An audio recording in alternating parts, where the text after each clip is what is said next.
I know that ain't who I think it is. I ain't seen What is this? Huh? This is rock. Hell no. in and out, how we be moving. All gas, no break, yo, we be cruising. You and I. They have a line for that though. All right, boom. Over the last decade, All right, so I put this in reactions. Let's talk about it.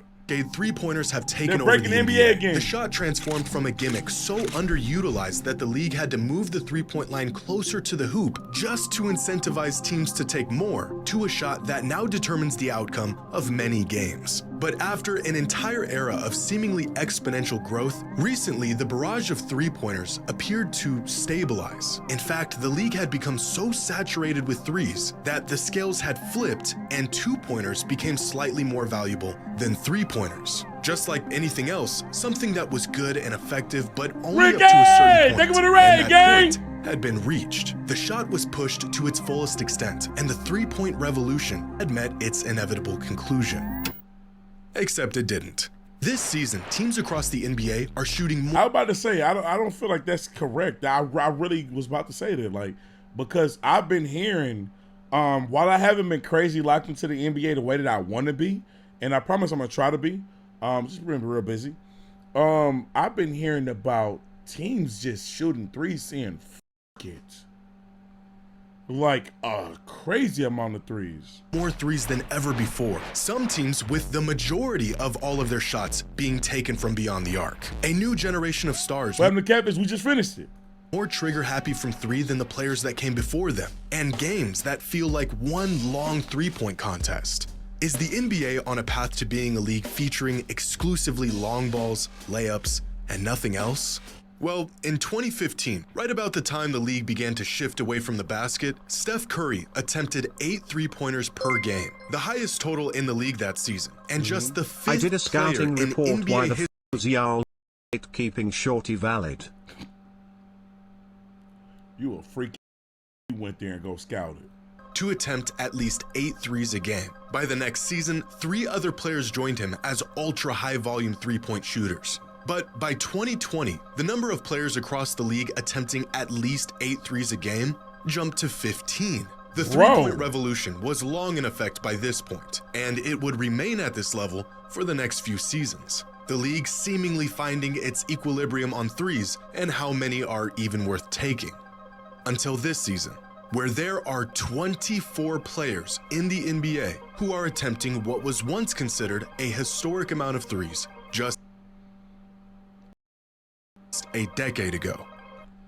Oh my God, LaMelo! Melo! Something is changing That over here with got Prime Harden in the NBA right now. Are we nearing the end of the three-point era, or are we just getting started? Today's video is brought to you by Shout out to SeatGeek. I just bought my tickets from SeatGeek. Trey_ only cheered X100. It's crazy the Blazers shot 4-42 from 3 in a game this season. That is disgusting. That is disgusting. Man, them trash. Imagine that being your favorite team. 4 of 42?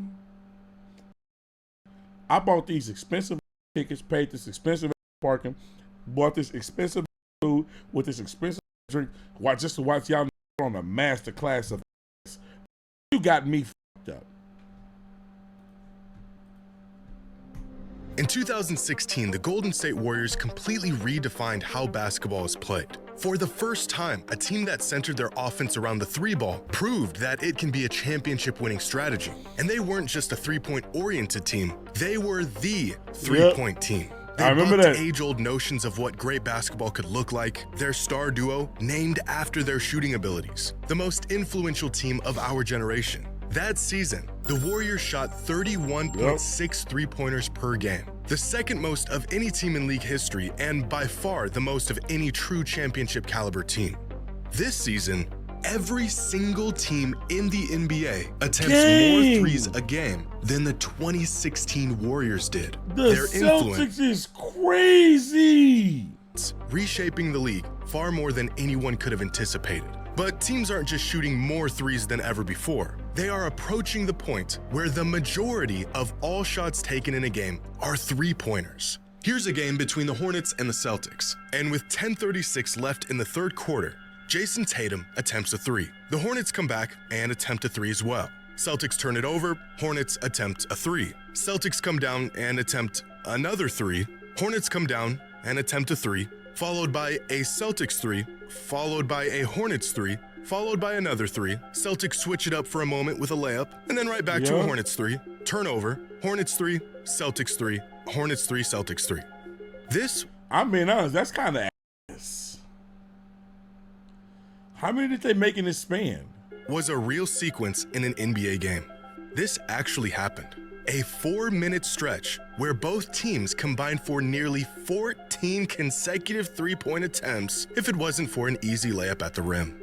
This is insane, and it's not even out of the ordinary this season. Here's another sequence between the Celtics and the Knicks. Now, this was already a blowout, so you never know what you're going to get in these situations.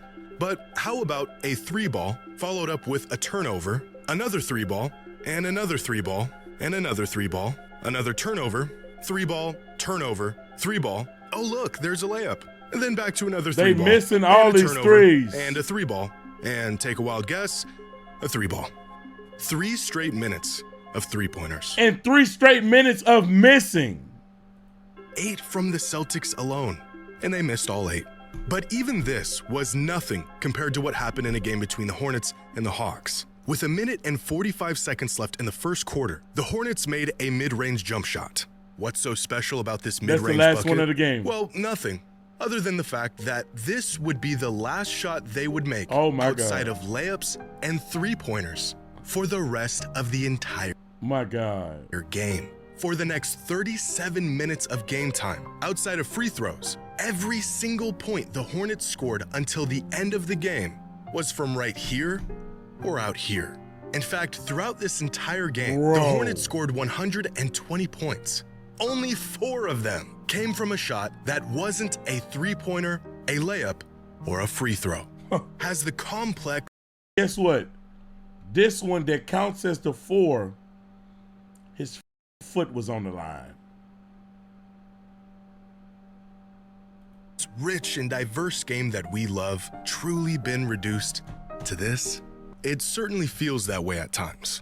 Through 100 games so far this season, a whopping 42% of all field goal attempts have been from beyond the three-point line, a total that has nearly doubled since 2012. Sometimes it feels like we're watching one big three-point contest. Godly cheered X100. To add some context to that Celtics-Knicks clip, they was shooting almost 70% from the three before they pulled the status and had tied the record.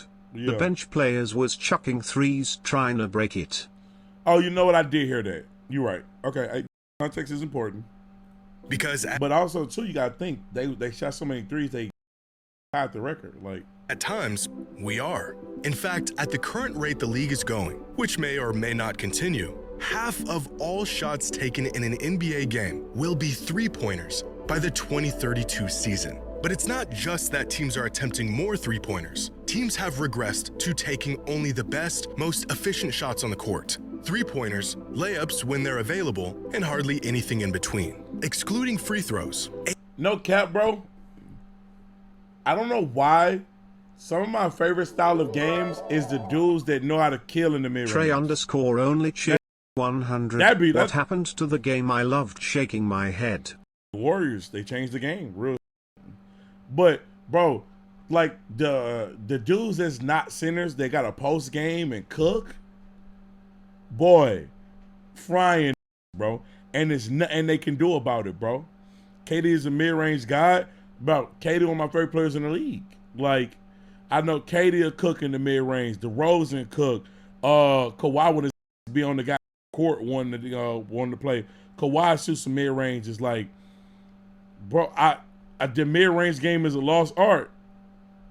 86% of all points scored from NBA teams this season have been from beyond the three-point line or within 6 feet of the basket. 20 years ago, only 65% of all points were scored from these zones. Now, this upward trend of near and far and nothing in between may not continue. Over the past few seasons, there has been some stagnation in three-point attempt rate, so there may be a shift in the other direction in the coming years. But the NBA tends to follow the leader. What are the winning teams doing, and how can we adapt, emulate, and optimize that style of play? And right now, as much as we can't stand it, winning basketball looks a lot like a three-point shootout. Before the beginning of this season, Celtics head coach Joe Mazzulla said the team planned on shooting a lot more threes this year. They did the math, and it checked out.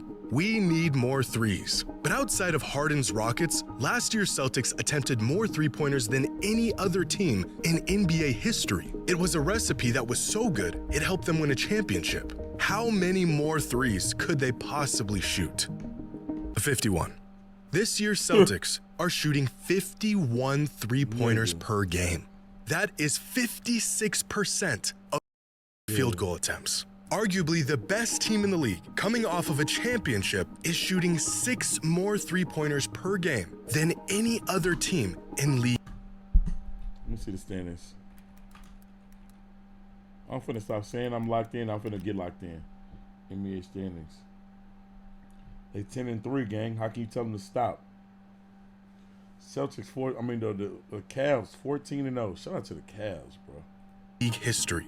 But are three-pointers and the sheer volume of them really a recipe for winning basketball? Is this truly the future of the game and what teams will need to do to compete?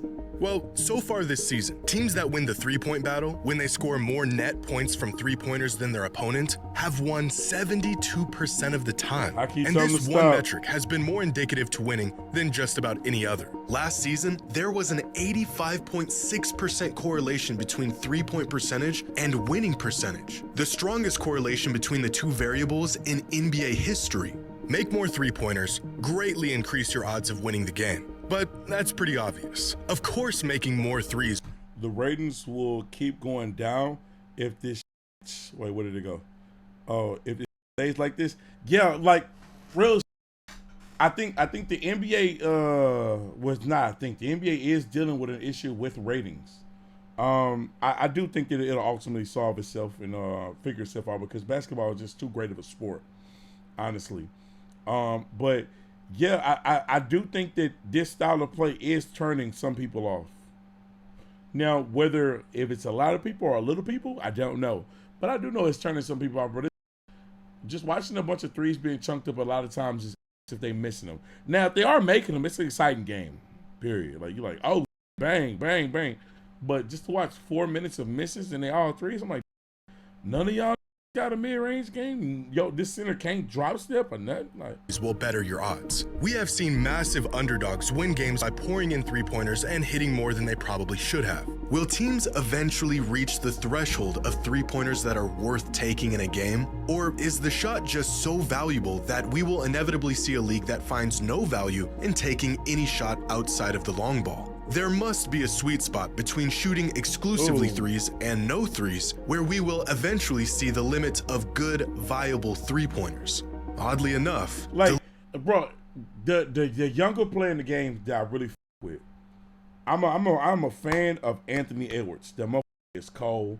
Obviously, his fan base is growing.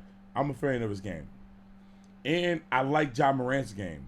These are two dudes. The reason why I the game, bro, because them know how to drive, bro. They'll go to the rim and be aggressive, drive. They got finesse, they got touch. Like, I with that, and like I think more people. I know you need ability to do it, but I would like to see more young stars like do that. Like, not just set up all these threes, but the problem with Ant this year is Ant shooting on the threes because that's what everybody else is doing as well. The league may have already met that limit. As previously mentioned, three-pointers used to yield more points per shot than two-pointers for many years. Teams eventually figured this out and they capitalized on it. But this inadvertently led to two-pointers becoming more valuable. As teams focused their defensive efforts on stopping the three ball, they got spread thin, the rim opened wide up, offenses got rid of long I understand the game is changing, but if Wemby would perfect a simple hook shot, he would literally be unstoppable. I understand where you're coming from.